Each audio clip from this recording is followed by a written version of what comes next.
Because among all the other saints are our brothers and sisters. This saint is the Mother of God.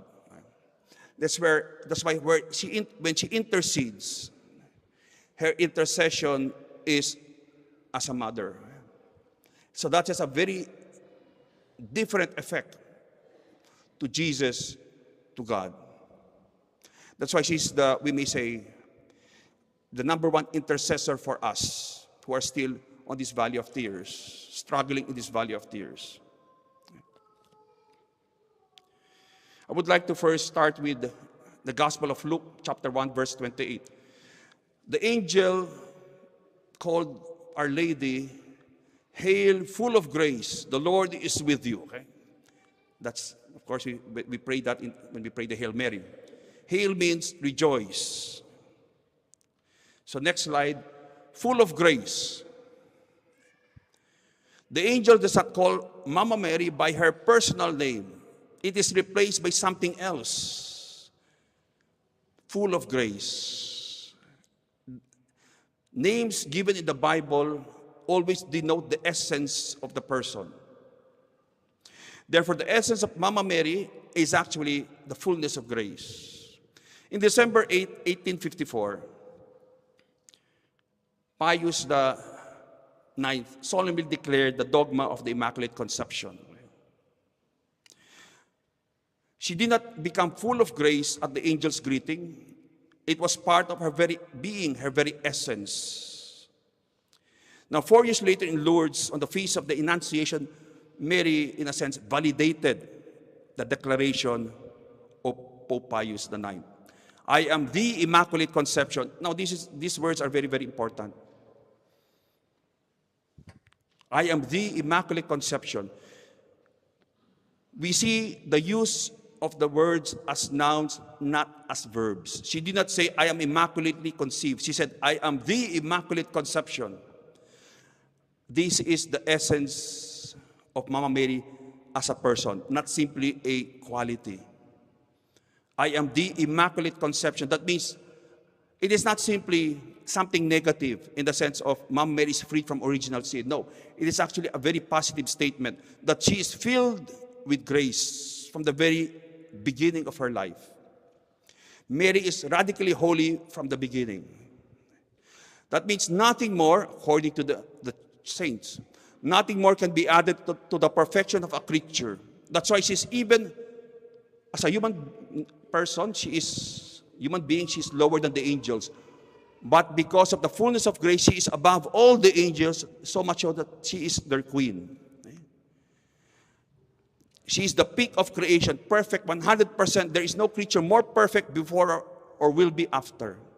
So you can imagine the perfection, the fullness of grace in Mama Mary. Her grace is higher than all the highest seraphim and angels, all the angels combined. So Immaculate Conception means fullness of grace. And her fullness of grace, the saints would say, you will never see this, it's like ever again. It cannot be 101%, it's 100%. That is Mama Mary. Therefore, because the fullness of grace means, what is grace but love? Grace is nothing more than divine love. Therefore, fullness of grace means Mama Mary loves us in a perfect degree in accordance with her being a creature of God. She loves us with the fullness of love because grace is love. Therefore, fullness of grace means fullness of love for us. No one else aside from God can love us more than Our Lady. That's why I would like to quote St. Alphonsus de Liguri. No one after God loves us or can love us as much as Mary. And if we were to combine all the love that mothers bear their children, all the love of husbands for their wives, all the love of angels and saints for the devoted clients, all this would not equal Mary's love for a single soul. And this is a church doctrine. Now, there were 2 times, my dear brothers and sisters, when Jesus was most vulnerable and helpless. his birth and during his crucifixion. And there is one constant presence there. It is always Our Lady. On the cross, when Jesus is most helpless and vulnerable, and during his birth, the constant presence of Mary is there. Jesus, in a sense, required Mama Mary to be there. Now that's saying something to us. Also, when Jesus had lost all that he had, when he was crucified, he was naked on the cross. The Roman soldiers, in order to totally humiliate a person, would crucify them totally naked.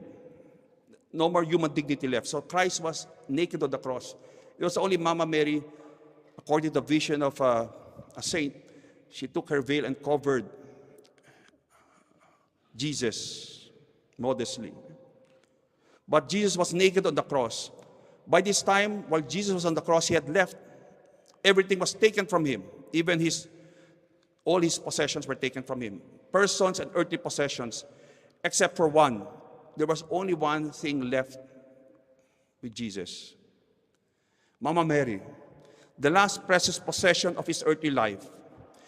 And before he would expire, before he would die, Jesus would now, his most, we may say, priceless possession, who is Our Lady, what does he do with her? She entrusts her to the church, to us. And not only that, she entrusts us, because the apostles, of course, many of them had run away. St. John was, of course, there. But everybody had, in a sense,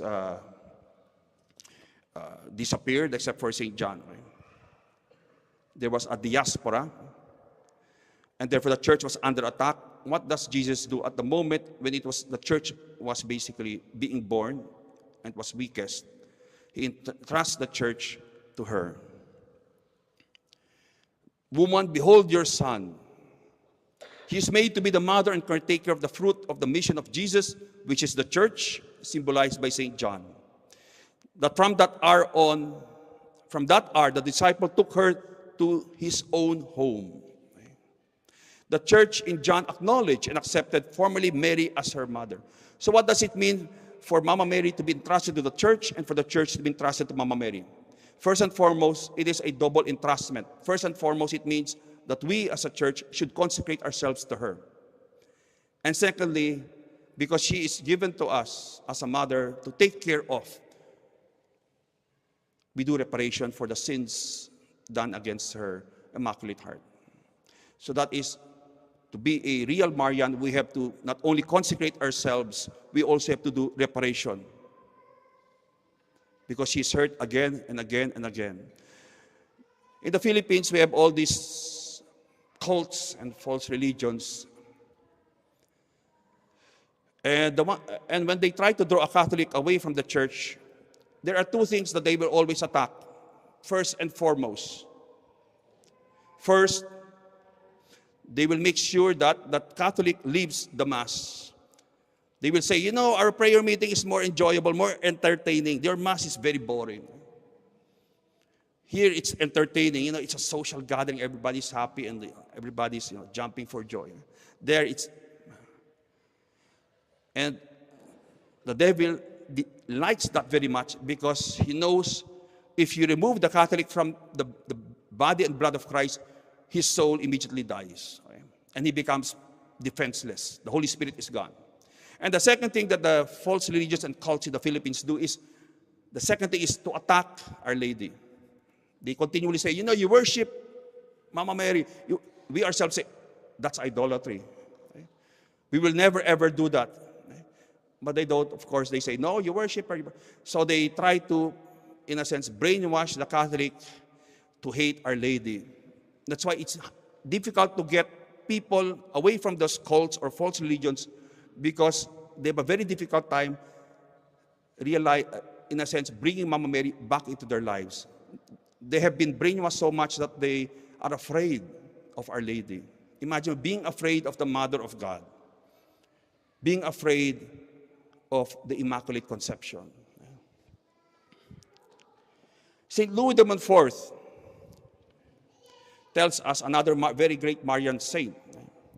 God then wishes to reveal and make known Mary, the masterpiece of his hands in these latter times. That means in the latter days, Mama Mary, God will desire that people start to learn more and more about his mother and have a real devotion to her.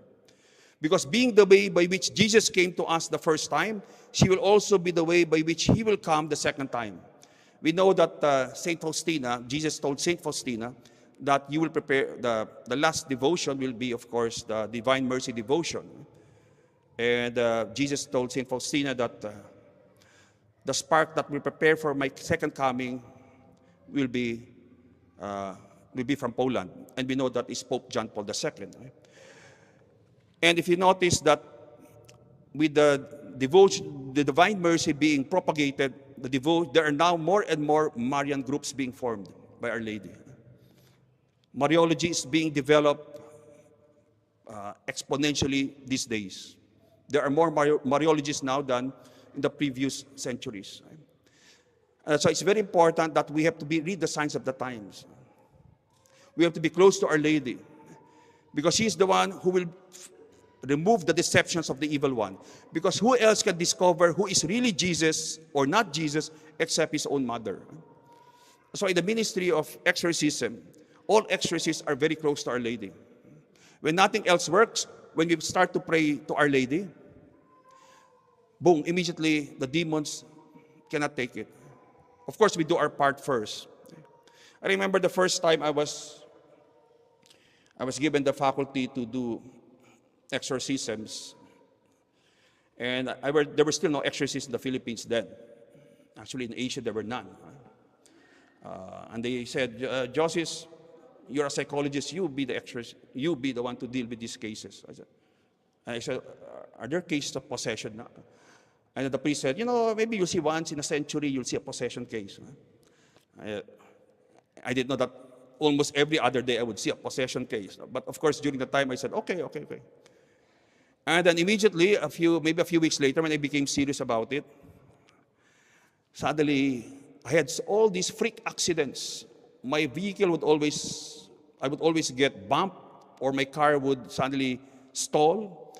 I would have all these weird psychological attacks, emotional attacks. I would always feel depressed or angry. I said, where is this coming from? Whatever vehicle I would ride would always break down or something would happen to it. So much so, I was assigned to the seminary then. There were around 13 of us priests, and they were afraid of me. When they see me entering the car, they said, oh no, let's transfer to, this car will break down or we'll have an accident. And even our rector would make the sign of the cross when I would enter the vehicle.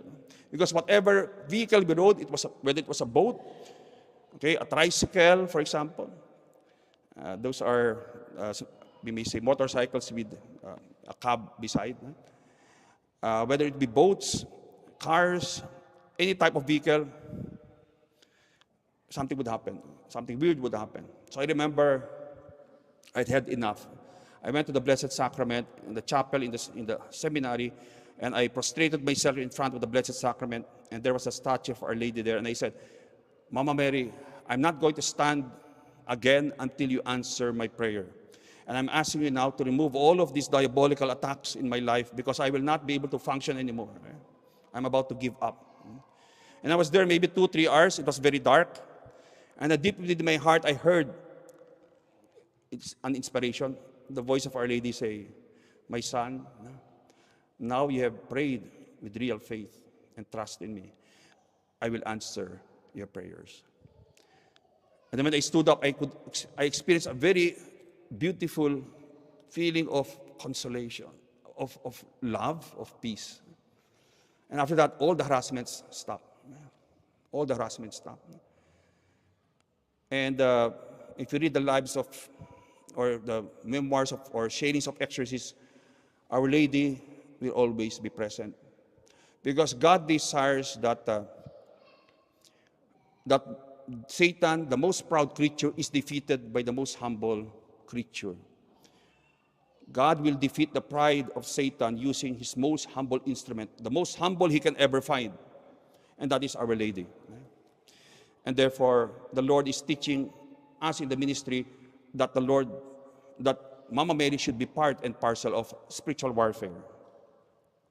Now, of course, the essence of Marian spirituality is imitation. Okay? The practice of the Marian virtues. Okay? It's useless to have a devotion to Our Lady if you're not transformed. Right? I can be praying so many rosaries, but when I get home and I'm shouting at everyone around me, there is no change. That is not really, we may say, pleasing to Our Lady. Right? Because the best form of veneration is imitation.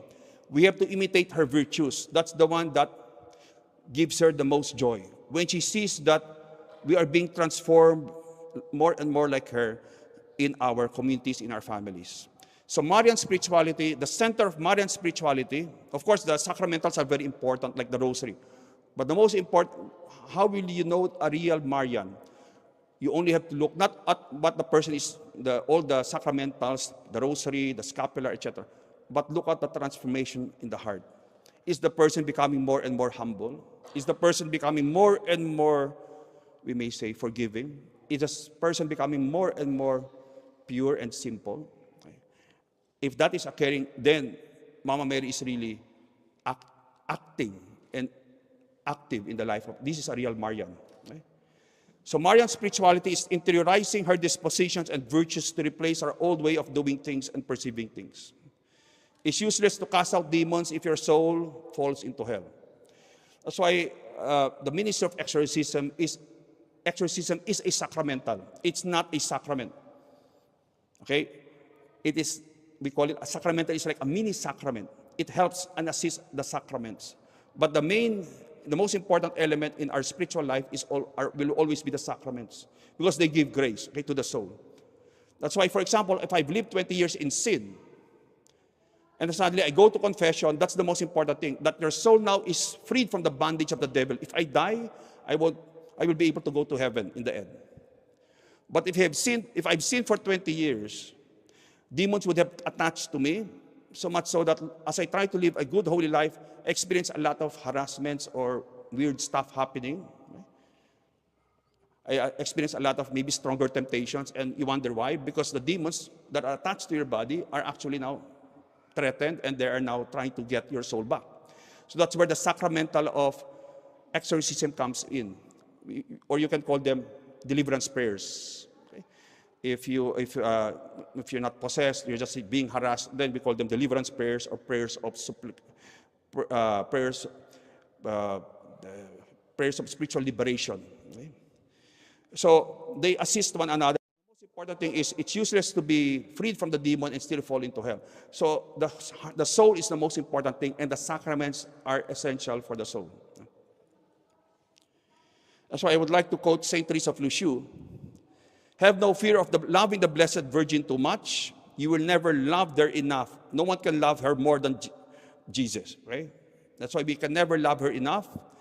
And Jesus will be pleased since the Blessed Virgin is his mother. Right? We will never be able to really love her as we should, as she loves us. Right? We will be surprised when we die. And we can now speak to Our Lady. We can now embrace her, and she can now embrace us, right? With our glorified bodies. You will be surprised how, the immensity of her love for each one of us. Right?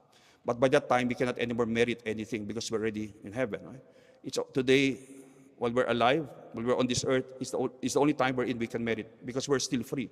We can still say yes, we can still say no to God. Right? In heaven, you can never anymore say no to God, because once you're in front of the infinitely beautiful God, the infinitely holy God, no one can say no to him. So even the angels, they did not see yet the beatific vision, because they would have lost their freedom. No one can see infinite beauty and say no to it. They were in an antechamber. They were not in heaven yet. They call it, I think, paradise. You can call it paradise, right? But they could not yet see the total. They knew God. They could, in a sense, know that he was there, but they did not yet see him face to face. Right? That's why they could still say no to that, to God, to that divine presence. Right?